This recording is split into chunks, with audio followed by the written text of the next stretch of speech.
welcome to the energy update for May 2018, where I take a look at the pulse of energetics right now. What's going on around consciousness, what will be showing up for you on a mental, emotional and spiritual level. So this month we have a few different themes intersecting at the same time. A big one this month is going to be mental elevation and revelation. I was tuning in, and one of the things that came to me was this is a time where many of us who have gone through many big changes, particularly identity changes, which happens to all of us as we go through the ascension and the awakening path, but certainly in 2018 the planet is going through a massive shift in identity too, so it's a double whammy right now. So mental elevation means the place where you start to see things in a different way, and it could be very extreme. All of a sudden you could be seeing relationships, experiences, opportunities that have been given to you in a completely different way than how you saw them or felt about them 3 or 4 months ago. So mental elevation is one, and mental revelation is the other. So many of you will be having your ideas, your epiphanies, the parts of you that are having breakthroughs around what you want to birth in your life. If you've been tracking the energy updates for the last few months, I've been talking about this year being a huge year of birthing energy.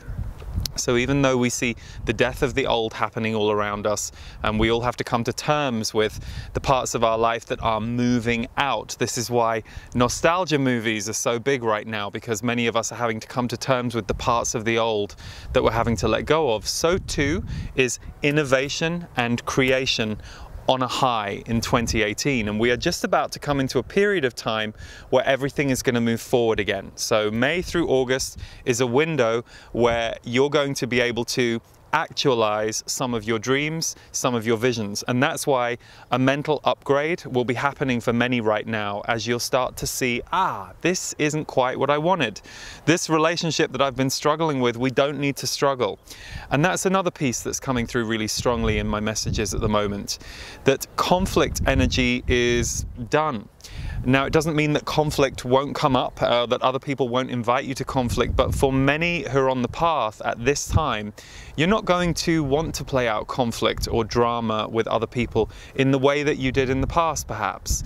It's going to be a lot easier for you to now look at it and go, something isn't working here, either in a personal relationship, a working relationship, or even just in a moment with somebody, and for you to walk away without feeling the need to tell the person what bothered you or what the problem is. Now again, for those of you who are practicing boundaries or having to have clearings with people, sure, you'll have some times where you want to tell the person exactly what you need to say, because that's part of the therapeutic moment that that relationship is giving both of you. It's a learning moment. But in general, the energy of conflict is beginning to slowly move out, and that's been very high in the collective this last 18 to 24 months. Lots of people irritated at each other and wanting to get at each other, and you may have found yourself in that too, but that's going to start to phase out a lot more in the coming months for people of a certain consciousness who are wanting to practice non-judgment, non-reactivity. So you'll notice that coming a little bit more, and it will give you a lot more freedom. It will stop you having to process things with people or have discussions with people. It will just be a case of, okay, well, cool, that didn't go so well, I'm not going to go and do that with that person again next month. Normally I'd say, yeah, give it another try. Now I'm pretty sure that my intuition's telling me that didn't really fit. So this is also a pathway clearing for you to innovate new relationships, new creation in your life. The other piece that came through really strongly when I was meditating on this energy update this morning as to where we're going next, and this has been coming up in my work as a theme in the last few weeks, is cultivating joy. We held an energy mastery experience in Santa Fe, and I never know what message is going to be the focus for those groups, because it really depends on who shows up and what's hitting us in the collective at any of my retreats. But cultivating joy was the message, and it was a reminder that we have to create joy. It's a very action-based process, and if we're not creating joy for others, for ourselves, then we aren't bringing life force, generational energy to other people. So sure, we have our bad days, we have our bad moments, we have periods in our life where we can find it hard to bring the joy. But how present are you feeling about life? How grateful are you feeling about life? Have you not felt present or grateful for weeks and months? In which case, it's time to start practicing those things. Now, a gratitude journal is a great thing to do. It shifts your awareness, it shifts your consciousness, even if you just do it for a few months. I've found, even if I've just done one for a few months at a time, it's so powerful because it brings me into the moment that when something in the day happens that I would have been grateful for at night, when I'm writing those things down, I'm suddenly more aware of it. It opens our heart, it gets us in tune, it brings us to the present moment. But also, are you having enough present moment time for yourself? For those of you who are the givers, the healers, the sensitives, those who are either introvert or EI, those of us that are EI, you know, extrovert, introvert, our extrovert can only go for so long before the introvert needs to claim our time. Are you taking time to be present with the fact that you're alive? And I say this because at the moment, with things being so intense as they have been for a long time, if you aren't cultivating joy and cultivating presence and cultivating space for yourself, you aren't going to be able to give to others. You aren't going to be able to be part of the change you wish to see in the world. And I know that most of you who tune in on my messages, that's really what you're here for. Or if it's not what you're feeling you're here for right now, it's where you know you want to get yourself to. So, quick recap of this month: mental elevation and revelation. Are you beginning to see things differently? Are you suddenly having some epiphany moments around some aspects of your life or some relationships? You might want to journal a little bit, write a few things down. Is there something that's coming to you that's making you go, oh wow, I feel free of that old story that I had for years or for months. I can actually create and make a change. And then as for cultivating joy, I always like to say to people at my seminars, if we knew we had a week or 2 weeks left to live, we would suddenly zero in on the thing that's really important to us and that's going to light up our heart and make us feel connected to our life here, the people that we love. So is there something you need to give yourself and put on the agenda in the coming few months so that you're feeding and fueling yourself? And last but not least this month, intuition and synchronicity are on the rise.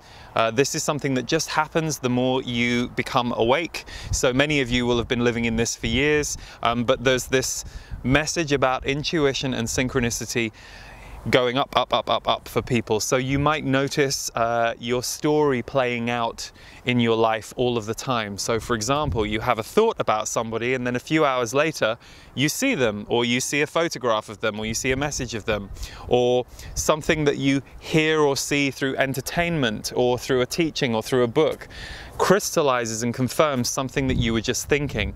This is the thread of connection that we are all in. It's one web that we live in where energy is concerned. And of course, the way we've been conditioned, we've got very used to separating and thinking that we aren't all connected, but we really are. And the more that you open your third eye, your heart, your soul to that truth, the more you'll start to see evidence of it all around you. Now, for those of you who are having an all-new sensation around that, I always say, manifest. This is the time to manifest, because when synchronicity goes up in your life and when you start noticing those patterns happening around you, this is the time to recognize, oh, I can direct the way things are going to go now. I can get in the driver's seat a little bit more and I can create for myself, I can create for the world, I can create my next step. So it's going to be a very fertile month for creational energy, for direction, and it's going to be a time that you can really look at cultivating joy. So I invite you to think about those things, and the mental revelation one is big.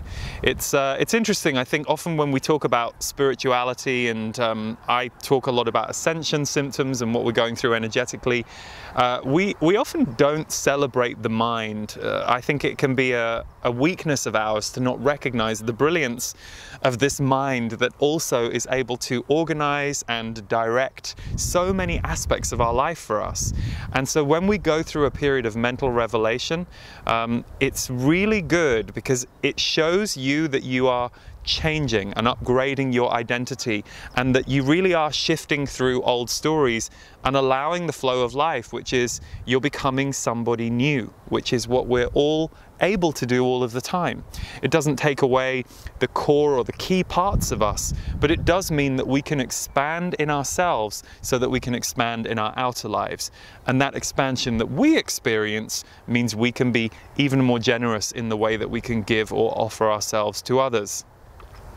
One planet, one person. We're all here, just split up into all these different personalities and bodies, and really it's one of us here, right? So big love, everybody. I hope you have a really good month of May. And this month in the portal, which for those of you who don't know is my conscious members community, we have, funnily enough, an MP3 called Cultivating Joy, and it's a channeled message and sound healing, and we'll play you a clip at the end of this video so that you can just hear a little bit of it and hopefully be inspired around cultivating some joy in your own life.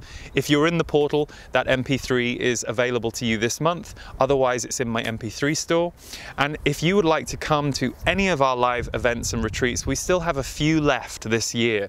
So we will be hosting a Soul Mastery 5-day retreat in North Carolina, Boone, in June. I believe the dates are June the 6th to the 10th. And we will be in Costa Rica doing our 7-day Soul Magic retreat at the end of October this year at Blue Spirit, which is a magical place. Boone is at the Art of Living Retreat Center, sorry. And last but not least, we will be at the Omega Center in Rhinebeck, New York in August. Oh, and I completely almost forgot that if you are in LA in May, May the 12th, I will be the guest at the Great Awakenings event hosted by John Burgos and Sarah Landon, two brilliant people and way showers, and I'm thrilled to be their special guest for that day. So we are in LA. All details are on my website. It's May the 12th. So hope to see some of you there. Big love, everybody. Take care of yourself. Take care of each other. Until next time. Don't worry about what you're experiencing in this moment, but cast your intention to reawaken the joy body. And to do that, practice will help, focusing on that which brings you joy, and then remembering that joy is contagious, and it does not do so well when it's isolated. So, you will find that if you focus on joy a bit more, you might become a slightly less isolated person, even if for the longest time you thought you could only get joy through being alone. You'll find when your joy is high enough, you will not merge with the suffering of others in the same way. You will not be taken down. You will not get lost in the way that you feel you got lost before. For the way you cultivate joy is by holding it in your awareness. And if you hold it in your awareness never leaves you and sends you down a blind alley or a wrong turn. So you could say that cultivating joy is the ultimate spiritual graduation.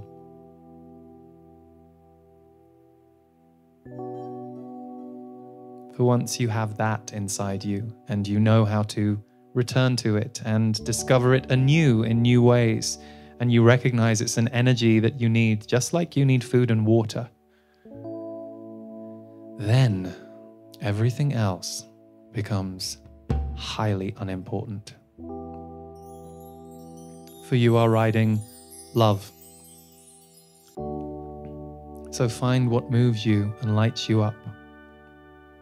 Make that your task in these coming weeks and see how different life becomes. Slowly but surely. Time to bathe in beauty. Time to feel alive. Time to let the music live.